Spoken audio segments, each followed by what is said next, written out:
Greetings, ladies and gentlemen, my name is Mangs, and I welcome you guys to the start of a brand new Let's Play. This time around, we're playing Fire Emblem 7 Blazing Sword again! So, this is a remastered Let's Play. What that means is that my original Fire Emblem 7 Let's Play from 2012 is very outdated and in dire need of an update, so that's exactly what I'm gonna do.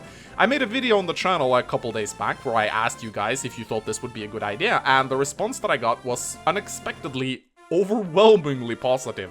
I'd expected there to be more a 50-50 about people going, no, don't do it, but about 99% of all the comments that I got was positive, and they said, please do this, Mangs. We really want to see you play the classic Fire Emblem games again. It's been so many years since you made these Let's Plays. They're old, they're outdated, and you've gotten better as well, and we would like to see, you know, these Let's Plays in a new light. And I'm really happy that you guys are so positive towards this, and I'm gonna try to deliver the best Let's Play that I could possibly give you guys. So, this Let's Play is very much intended for newer players, but veterans alike. So, with Echoes out, there's a lot of traffic coming into my channel, a lot of new Fire Emblem players coming in to check out older games, and I would like the original Game Boy Advance style games and some of the older games to be represented as good as they possibly can be on my channel. And that's exactly why I'm doing this. So after I'm done with Fire Emblem 7, I very much plan to remaster some of the older Let's Plays. Fire Emblem 5 Tricia 776 is something that a lot of people have also expressed a lot of interest in watching. But for now, we are playing Fire Emblem 7, which was the first game that I played as a 15-year-old, and a game that is very dear to my heart. So what we are actually going to do here is we're going to be attempting a ranked run. Now this is going to be a Let's Play catering to beginners. I'm going to be giving out a lot of advice and, you know, it's basically going to be a walkthrough, but I'm also going to challenge myself personally and try to attempt a 5-star rank run, which is something that is really hard to do. I'll explain more about the ranking system when it becomes relevant, but for now, it's sufficient to say that I'm going to have to try and get a decent turn count, and I'm going to have to try and play really well, recruit all the characters, and keep everyone alive. Now, as far as the route goes, we're going to be playing Hector hard mode. Some people probably want to see me play Lynn's story, but Lynn's story is more of a tutorial, and it's not really all that interesting. It takes place over 10 chapters, and even if you play it on hard mode, the enemies aren't really stronger, and it's basically, as I said, it's a tutorial for newer players who want to learn the game. You guys already got me here, so you don't need to watch a tutorial. We'll just start with the main story. Now, the reason why I'm going Hector mode is because Hector's story is the hardest challenge on hard mode that this game has to offer. Hector hard mode offers enemies with vastly increased stats. There are much more of them, and there are a lot more different enemy types present in the game. And it's generally just the biggest challenge you can undertake in this game. So that is what we are going to do. So the first thing we need to do is we need to make a Tactician. So the Tactician is purely cosmetic. It's not an avatar like in some of the later games. Some of the characters will interact with you occasionally, and depending on what gender you pick, some characters might react to you differently. Like, for example, if you are female, Sane, a cavalier that joins later on, will hit on you. And also, according to Fire Emblem, there are only 2 genders, so take that, social justice warriors. However, there is one small bonus that I should mention, and that is the Tactician Affinity bonus. So, some people like to think that this increases growth rates for certain units. This is complete false. This is a myth that has been spreading like wildfire in the Fire Emblem community. It has no basis in reality. I don't want to go too deep into it, but basically, depending on how well you do, you get between 1 and 10 Tactician stars, depending on your rating. The more stars you have, the more bonuses your units will get. For all units, it's just a slight bonus to their critical avoid, which is something that you will almost never notice. But for units of the same affinity, they also get a 1% bonus to hit and avoid. So for example, since I am born in March, I have a wind affinity. And Lindis, one of the lords of this game, also has a wind affinity. So she actually gets a bonus to hit and avoid, depending on my Tactician stars. So that's what the Tactician bonuses do. They're not really something that you should worry a lot about. They won't really impact your gameplay a lot, but it's something to think about if you are really into min-maxing your playstyle. So, you guys want a voice acting? So voice acting you shall receive. Oh, I haven't done this in a while. A month has passed since word came of Marcus Farah's disappearance. Rumors and speculation run rampant throughout Lycia. The head of House Ostia, Lord Uther, takes no apparent interests. The Marcus's younger brother is considered odd by the populace. He and Marcus Farah's son, Eliwood, are fast friends. A hot-blooded youth, he cannot ignore his friend's plights. Marcus Ostia's younger brother, Hector. He would one day be a courageous general, a steel warrior to be feared. The path he chooses will test him to the limits of his strength. Oh man, this is nostalgic. I haven't voice acted this game in years. So, Chapter 11. Another Journey. Hector's team always makes me so happy. It's like Eliwood's team, but with testosterone. You know, when you hear this theme, you just want to grab your wolf bale and hit a wall. Brother! Brother! Where is he? He's here, isn't he? Lord Hector, calm yourself. No words, Bosswin, just move. Yes, I'm calling him Bosswin. That's enough, Hector. What's the meaning of this? You know full well the disappearance of Marcus Farah. We've discussed this time and time again. This matter is none of Ostia's affair. We have no reason to involve ourselves. It would be folly to do so. Eliwood's father is missing, for goodness sake. We know that Marcus Laus is connected in some way. I say we use Ostia's might to end this mystery and find the truth. Calm yourself, you fool. An invasion would be madness. Lycia can ill afford the chaos such an action would bring. Surely even you must understand that. Bah, I understand all too well, brother. Stay there on your throne. Sit there until it rots beneath you. I will do this alone. Lord Hector, you should watch your tone. Peace, Oswin. Let him go. There's no reasoning with him when he gets like this. Oh, voice acting makes me happy. Matthew! Matthew! Blast it, where could he be? Zoop! I'm right here. You're not a wraith. Stop skulking in the shadows like one. A wraith? And here I thought I was a spy. Be that as it may.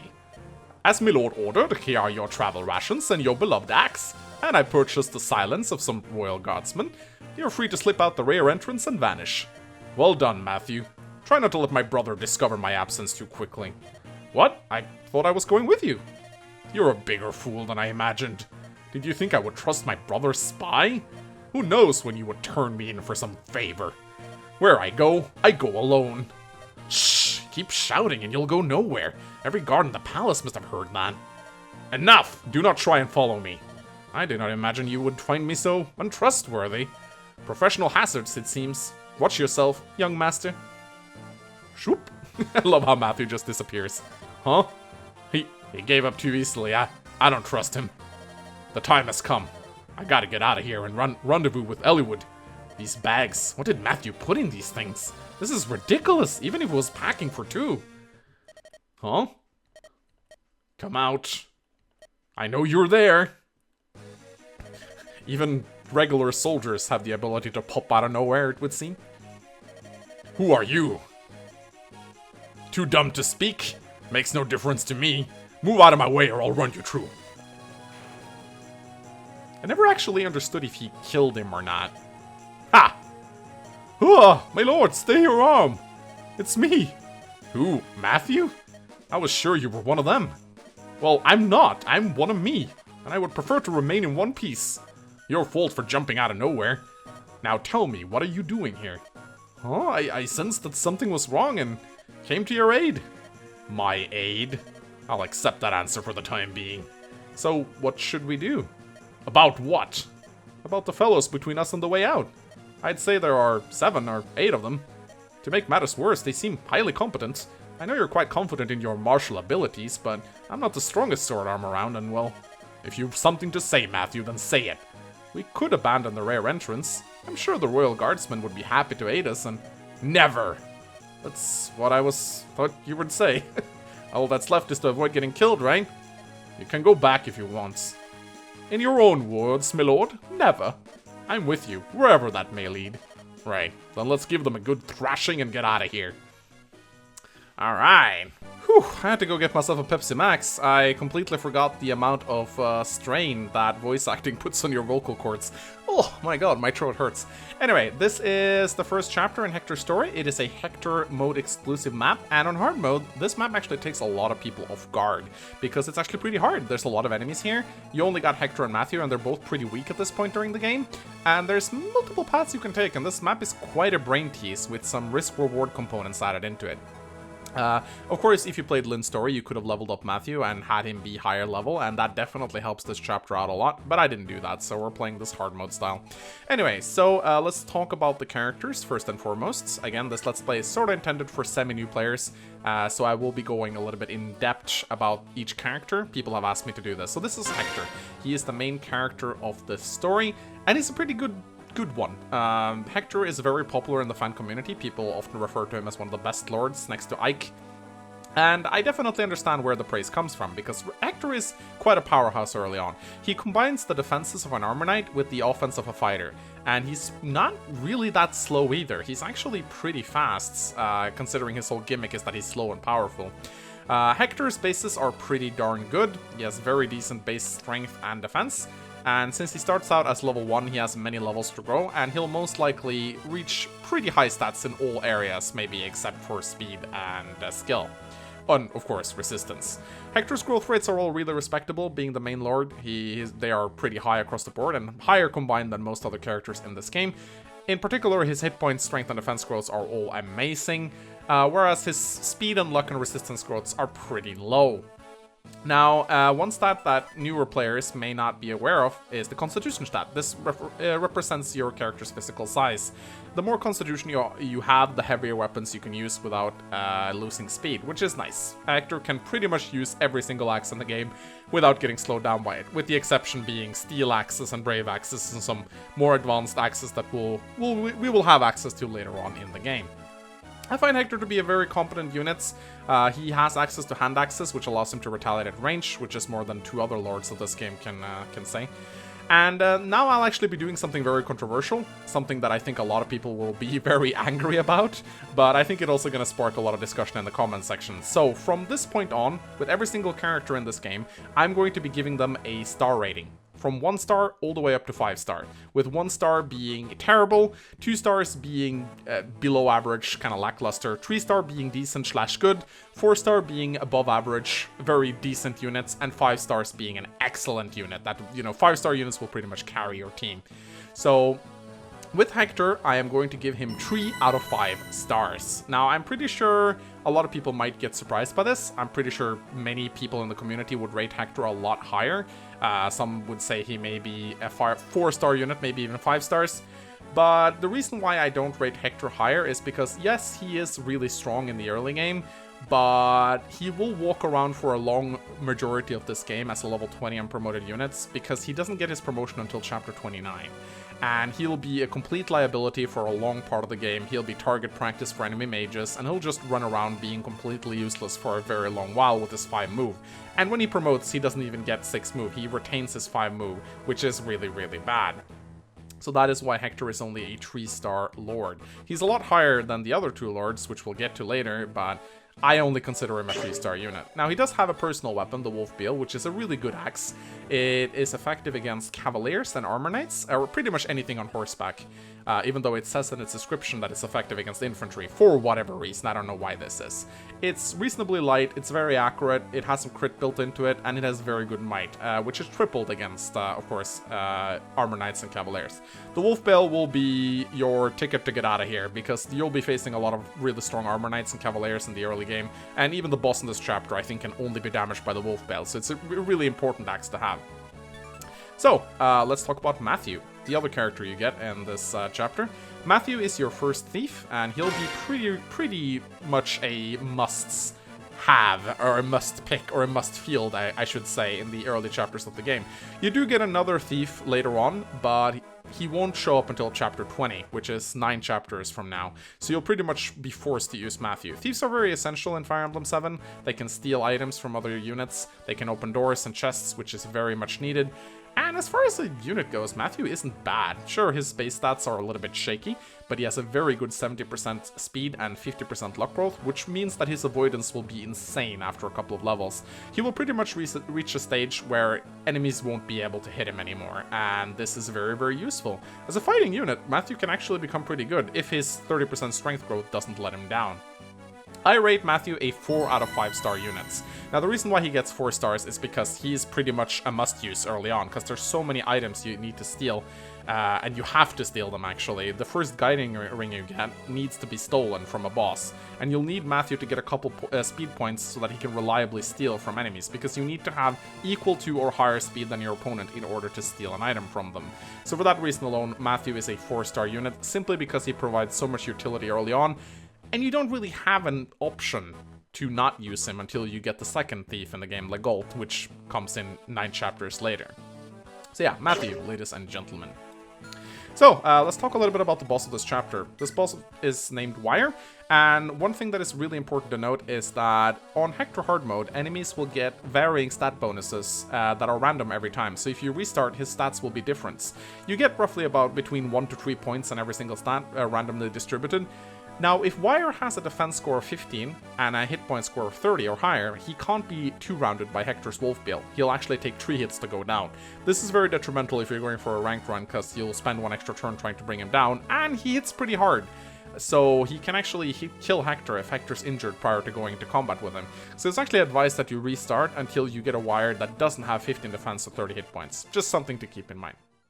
Alright, so let's go. We have 2 options. We can either go south or we can go west. South is generally considered a bad idea because there's a lot of enemies down here. You'll need to use the pillars to your advantage to take cover and try to bring most of these units down. The archers in general will chip Hector down pretty quickly, and the armor knight right here hits really hard. He does have a vulnerary though, which would be nice to get our hands on. But I prefer to go west, primarily because you can knock down this wall really quickly with Hector's hand axe and Matthew's sword. Now there is one thing to keep in mind. I talked a little bit about how the boss stats may vary. Well, there is another thing that you need to keep in mind here. This archer right here, if he has more than 5 strength, he will 2-shot Matthew instead of 3-shotting him. This makes the strategy very risky, because Matthew needs to dodge a couple of lucky shots if he gets 2-shot. But if this archer has 5 strength, then Matthew will take 3 arrows instead of 2, and he'll be fine. Which you'll see why this is an important thing later on. Now, I'm going to use my hand axe to take down this guy. Generally, it's considered a little bit safer to use the Wolf Bill, but I would like to conserve my Wolf Bill as much as possible if I can. Now, if you want this chest, and in this chest there's a red gem worth 5,000 gold, you'll need to open this door quickly, because there's another thief going for the door, and if he opens it, he's gonna bring a lot of angry units down on us from the southern location of this fort. And you don't really want that. You want to get out of here as quickly as possible, so I am just gonna go and open this chest immediately. Now, meanwhile, Hector is going to use his Wolf Bill to target this guy. I can use my hand axe right here, but I'm actually going to use the Wolf Bill, because it's important to get this archer down in 2 shots. You want to kill him quickly. Now, this is why Matthew, ideally, should be able to take 3 arrows. Now, he dodged this shot at 71%, but normally he won't. So you gotta be careful. Now, for whatever reason, this guy actually doesn't move. These guys, on the other hand, will start moving as soon as this thief opens the door. Now, you can be cheeky and try to steal the lockpick. Lockpicks are actually worth quite a lot, but it's way too risky, and it's not worth it. So what I'm actually going to do here is I'm going to kill this guy with Hector. Again, I'm going to use the Wolf Bill, because it's more accurate. If this archer dodges, it's probably a game over. That's how finicky this chapter is. It's really, really important to get everything done right. Now, Hector gets a vulnerary. They're kind of important to have. 3 uses, restore 10 health when used. You don't start out with anyone, so you'll need to just take the ones you can get your hands on. I also think the enemies are set to move on slow, right? We want to fix that. There we go, that's a lot better. Much better. So, by doing this, you can pretty much just avoid most of the units that are coming towards you. This thief will just escape. He'll run away here, never to come back. If you want to, you can try and go back for the lockpick, but honestly, it's just not worth it. Now, the boss has a vulnerary on him, and I would like to try and steal it. But if I'm gonna steal it, then I'll need to rescue Matthew with Hector, and we'll see how that goes. Of course, Matthew can't do shit against this guy, but if he uses a vulnerary, he will actually survive a round of combat with him. The only issue is that Matthew is kinda low on health, which is not great. Anyway, I think I'll do that. Or I guess what I could do is I could go no. Wire will kill Matthew, so I need to be very careful here. I don't even think do I want to use a vulnerary? I'm actually not sure if I want to use a vulnerary or not. I don't think it's gonna be necessary, to be quite honest. I'll just wait. You do want to conserve your vulnerary uses a little bit in the early goings of the game. So right here, you can see that Hector doubles Wire and takes him down exactly, which is very important. Had he had one extra point of defense, this would not be possible. So I do believe what I'm going to do right here is I'm going to be a little bit greedy. And I'm going to steal. And I'm going to rescue Matthew. Now you don't actually, since rescuing halves your skill and speed, it can be a little bit detrimental to do this. But I think on average, we should be just fine here. The archers are annoying, but honestly, it's not a huge deal. Now, however, I will use a vulnerary right here and let Wire attack me. This is a little bit scary, but we'll see how it goes. You're not Marcus's Laos assassins, are you? You're too good, too professional. Nothing like those idiots over there. You've no need to know, little Lord Hector. A fool like you sneaking out of the country alone, you'll go missing, never to return. Your body will never be found. Tidy story, eh? Looks like your luck's run out. Our luck? What are you... You see, I'm about as angry as I've ever been. Angry reacts only. I doubt that even a dozen of you could slow me down. Prepare to die! Boom. Yep. Alright, awesome. So, if my calculations are correct, and Hector doesn't die, which he could do. Oh, never mind, I'm lucky. You know, come to think of it, this was a terrible idea. I should not have done this, because if Hector had gotten hit by that guy, he would have gotten killed by the archer. Alright, Hector gets an amazing level up on his first... Jesus Christ, that's perfect. All the stats he needs. Oh, never mind. That soldier actually blocked up his archer bro. So now, this is a defeat boss chapter, so the moment we defeat Wire, we will actually get out of here. And that's exactly what we're gonna do. Now, we need to hit this. Boom. He's dead. Forgive me, Lord Nergal. And that also gives Hector pretty much a full level worth of experience. So I do believe that is, what, 4 turns? Pretty sure that's 4 turns. 1, 2, 3, 4 or 5 turns. I actually didn't count. I should probably keep track of that. Whew, that was close. Glad we're both alright. Come, my lord, we must fly. The castle guards must have heard all the noise. Matthew, you rogue. You knew this was all going to happen, didn't you? What else could I do? Those assassins wouldn't show themselves until you were alone. I suppose. Mark my words, Matthew, you're coming with me. But from this point forward, you are no longer my brother's spy. You're my man now, my bro, to the bitter end. Yes, my lord, shall I swear a knightly vow? To what purpose? Your own words will hold you well enough. True enough. Let us go then, to Ellwood. Ah, yeah. My lord, Marcus, it's Lord Hector, he's gone, isn't he? Yes, my lord. We are gathering men now to give chase. Attend me. We will let him go. My lord? A headstrong fool. Ugh. Lord Uther, are you well? I'm fine. It has passed. There is no need for concern. You must not rely so much on your physical strength alone. It has been most trying these past few weeks. The affairs of the courts have not let you sleep. You might endanger your health if you keep on. Yes, Oswin, I understand. I will speak with a physician on the morrow. Will that allay your fears? Yes, my lord, I shall make the arrangements. Oswin, about Hector. I can entrust him to you, yes? Of course, my lord. I will guard him with my very life's blood. Alright, so that is the first chapter. A little bit clumsily done. I do not recommend you do everything the way I did it. I should not have gone for the vulnerary. That was way too risky, but it all turned out pretty well in the end, I guess. So yeah, that's the first chapter. I did not check the turn count, but I do believe 4 or 5 turns, which I think is a pretty good start. We'll see how the tactics rank follow up. So I hope you guys enjoyed this part. You can expect the next part to come out tomorrow at the same time. Do give this video a thumbs up and a comments. Please, guys, it's really nice to get thumbs up and comments, because that means we'll put this Let's Play on the front page of YouTube whenever people search for Fire Emblem 7, and that's definitely what we want. We want the new people coming to this channel to notice this Let's Play. Let's try to at least give it more views than the first original one. I don't even know how many views that has now. Should probably be a few thousand at the very least. Anyway, this has been a lot of fun. I hope you guys enjoyed it. I shall see you guys next time. My name has been Mangs. I did that completely backwards. Goodbye.